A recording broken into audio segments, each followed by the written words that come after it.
রাত আল্লাহ যদি চাইতে সবে বরাত ইনশাআল্লাহ বলেন আমরা আগামীকাল ইবাদত করব না ইনশাআল্লাহ। সবে বরাত আমাদের মাঝে বৎসরে একবার আসে। কদরের রাত্র জীবনে বৎসরে একবার, প্রতি বৎসরে আল্লাহ তাআলা পাঠায় সবে বরাত। সবে বরাতের দাম আল্লাহ তাআলার কাছে কম না বেশি? কিন্তু সবে বরাতের রাতের থেকেও ফজরের নামাজের দাম আল্লাহর কাছে বেশি। সুবহানাল্লাহ বলেন। রাসূল করিম সাল্লাল্লাহু আলাইহি ওয়াসাল্লামের হাদিস শোনার পর আল্লাহু আকবার সুবহানাল্লাহ বলিয়েন জোরে।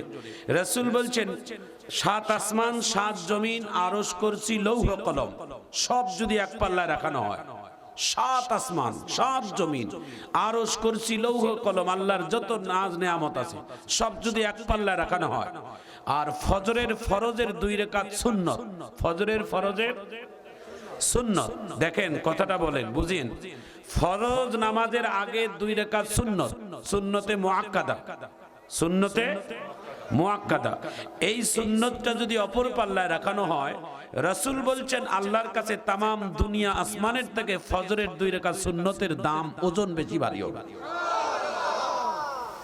সুবহানাল্লাহ। কিন্তু সবাই বলেন নাই। সুবহানাল্লাহর সাথে দুশমনি আছে নাকি? রাসূল বলছেন একবার যারা অন্তর থেকে সুবহানাল্লাহ বলবে তার নামে আল্লাহ তাআলা জান্নাতে একটা গাছ রোপণ করে দিবেন।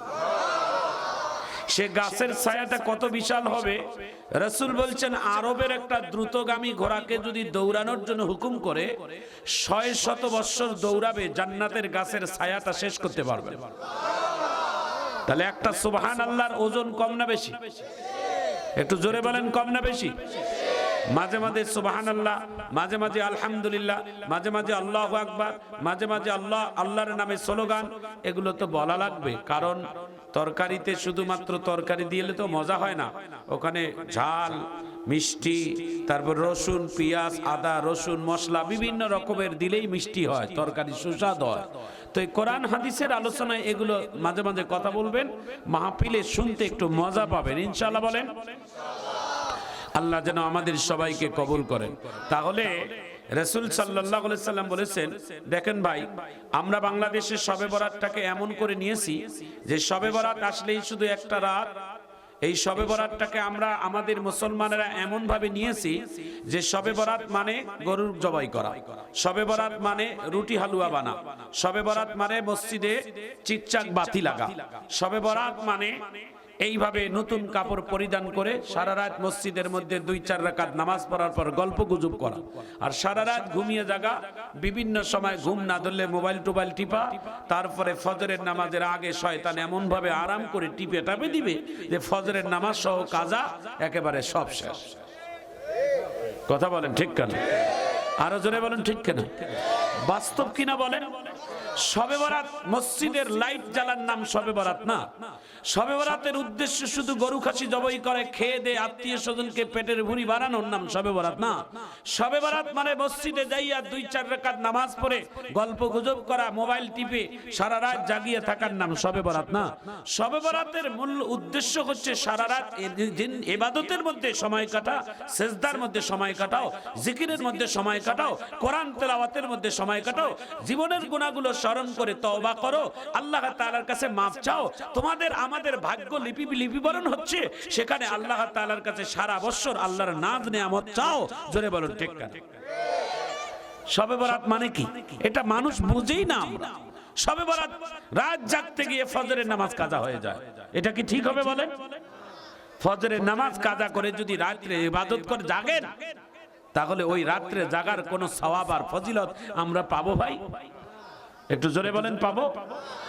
শবে বরাতের এই মূল উদ্দেশ্যটা আমরা কেন যেন ভুলে যাচ্ছি। শবে বরাতে আমাদের মূল উদ্দেশ্য হচ্ছে আমরা কিছু জিকির করব, কিছু নফল ইবাদত করব, বেশি বেশি করে কোরআনের তেলাওয়াত করব, ইস্তেগফার করব, বিশেষ কয়েকটা আমল করব শবে বরাতে। একটু আমিন বলেন। 1 নাম্বার ইস্তেগফার, তওবা, তওবাতুন নাসুহা, যে গুনাহগুলোর থেকে বিরত থাকার জন্য আমরা আল্লাহর কাছে পানাহ চাইবো। লা হাওলা ওয়ালা কুওয়াতা ইল্লা বিল্লাহ বলেন। লা হাওলা ওয়ালা কুওয়াতা ইল্লা বিল্লাহ। এই দোয়াগুলো বেশি বেশি করে করব, আল্লাহ তাআলার কাছে মাফ চাইব তওবার মাধ্যমে, যাতে করে আর যেন জীবনে আমাদের কোনো গুনাহ না হয়। একটু জোরে বলেন আমিন।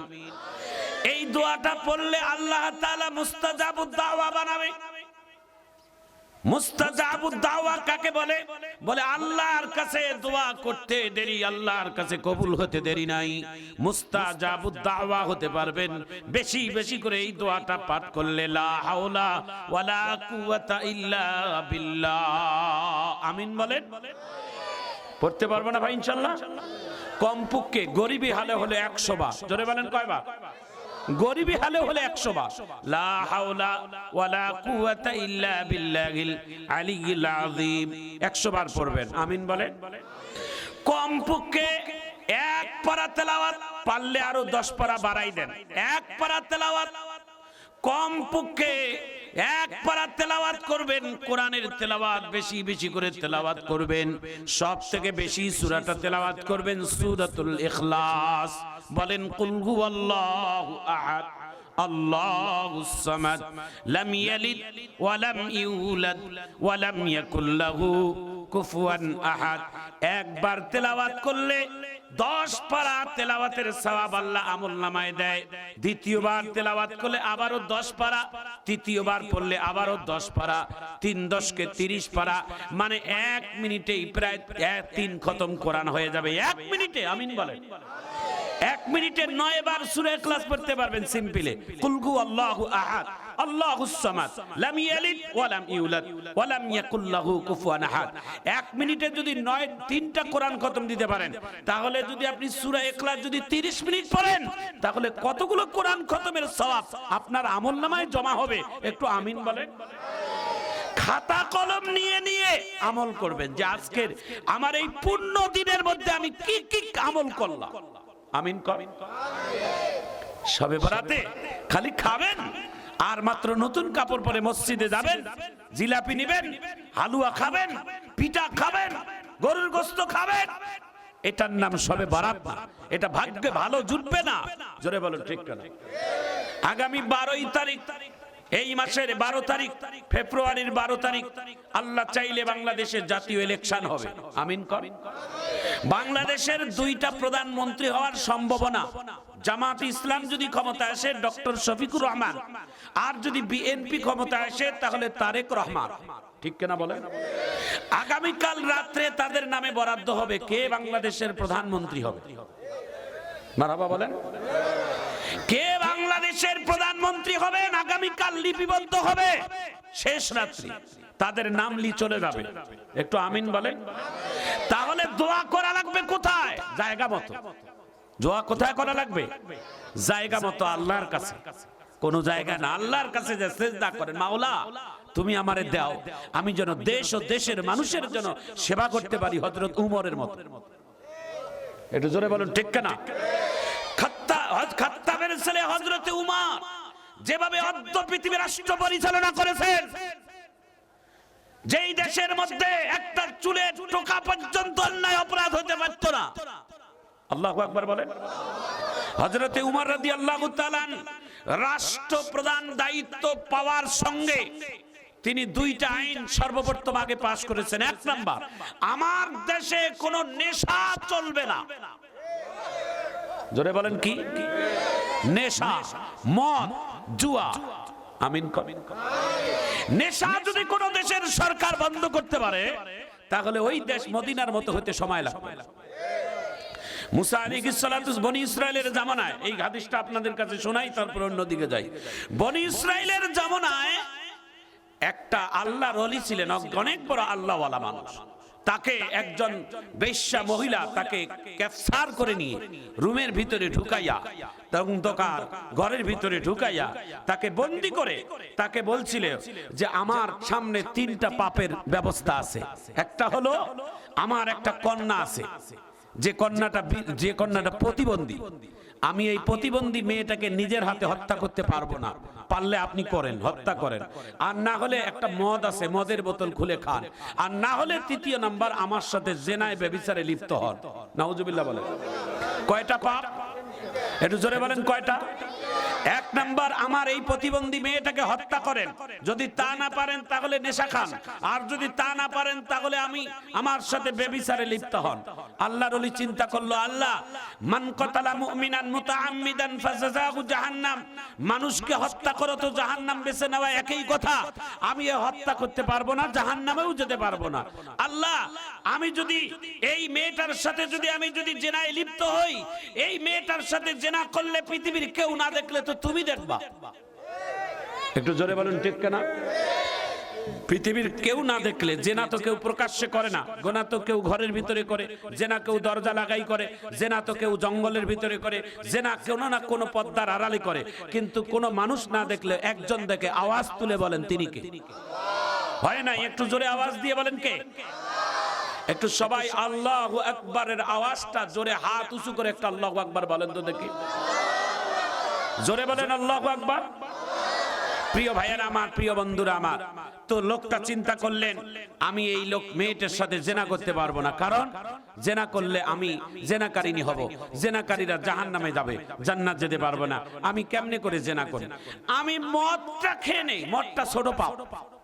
ও মনে করছিল এটাই ছোট পাপ, আমি এর থেকে মদ খাই, মদ খাইলে আমি পরবর্তীতে মদের নেশা কাটলে তো আমি সব ঠিক হয়ে যাব।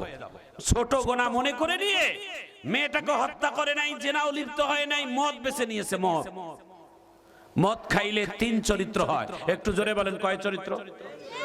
খেয়াল রাখেন, 1 নাম্বার, যাদের মদের নেশা বেশি হয় তাদের চরিত্র হয় কুকুরের মেজাজ যেমন ঘাউ ঘাউ ঘাউ ঘাউ, মদখোরেরাও তেমন মেজাজ হয় ঘাউ ঘাউ ঘাউ ঘাউ।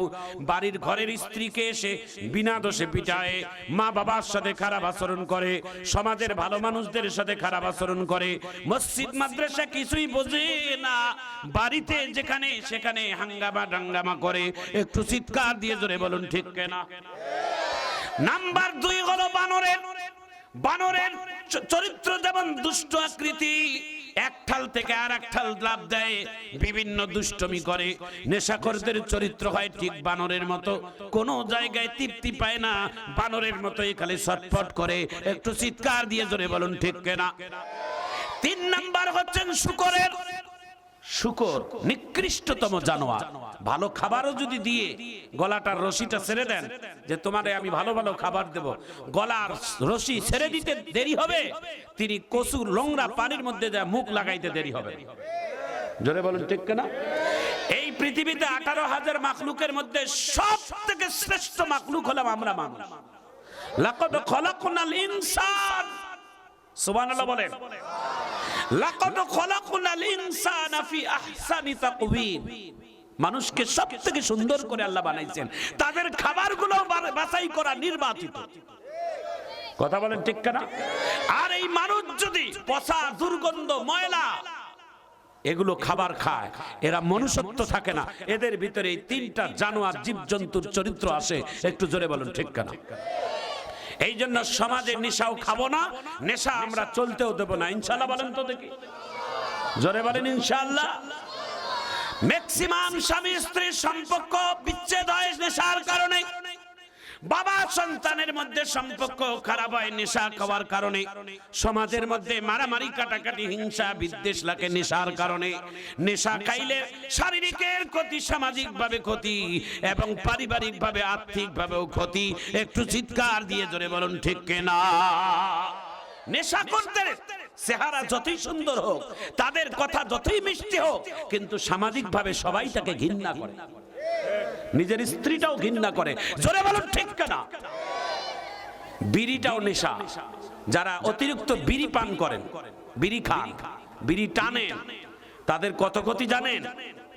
সংবিধিবদ্ধ সতর্কীকরণ, ধূমপান ক্যান্সারের কারণ।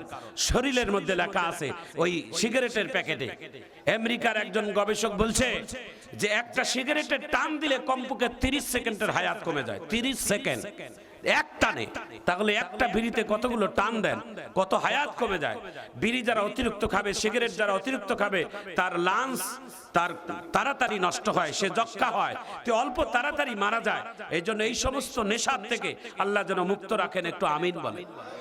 একটা সিগারেটের প্যাকেট না কিনে এক গ্লাস দুধ কিনে পান করে, এক গ্লাস দুধে মানুষের উপকার হবে। একটা ফল খান, সুবহানাল্লাহ বলেন। একটা আঙ্গুরের একটা ফল কিনে খাবেন, দুধ কিনে খাবেন, একটা ডিম কিনে খাবেন। একটা সিগারেটের প্যাকেটের দাম 50 টাকা। 50 টাকা দিয়ে বাজারে 1 কেজি গরুর দুধ পাওয়া যাবে। জোরে বলো ঠিক না? নেশা কেন খান? নেশা খাইলে পরিবারের অশান্তি, সামাজিক অশান্তি, তোমার শারীরিক ক্ষতি, আর্থিক ক্ষতি। আল্লাহ যেন আমাদের নেশার থেকে আমাদের সবাইকে হেফাজত করেন। একটু আমিন বলেন। বনি ইসরাইলের আল্লাহর ওলি নিজের হাতে মেয়েটাকে হত্যা করলেন না, মেয়েটার সাথে জিনাও লিপ্ত হলেন না, কিন্তু তিনি সিদ্ধান্ত নিল ছোট গুনাহ মনে করে নেশার বোতল খাইলো। এক বোতল খাওয়ার পর মজা পেয়েছে, আবার আর এক বোতল খাইছে, নেশায় মাতাল হয়ে গেছে। যেই দুইটা অপরাধ করার তার কথা ছিল না, নেশার কারণে প্রথমেই তার হাতের মধ্যে তরবারি দিয়া মেয়েটাকে হত্যা করে ফেললো। হত্যা করার পর যখন নেশা বেশি মাতাল হয়ে গেছে, এই মেয়েটার সাথে জিনায় লিপ্ত হয়ে গেল। ভাইজান আমার, বন্ধুগণ আমার, একটা মানুষ যেটা ছোট্ট গুনাহ মনে করে যেটাই খেয়েছে, ওই খাওয়াটার পরে মেয়েটাকে হত্যা করার পর ওই মেয়েটার সাথে জিনায় লিপ্ত হয়ে গেল। তার মানে নেশা পান করা এটা ছোট গুনাহ না, এটা সব থেকে বড় গুনাহ। একটু চিৎকার দিয়ে জোরে বলুন ঠিক কিনা?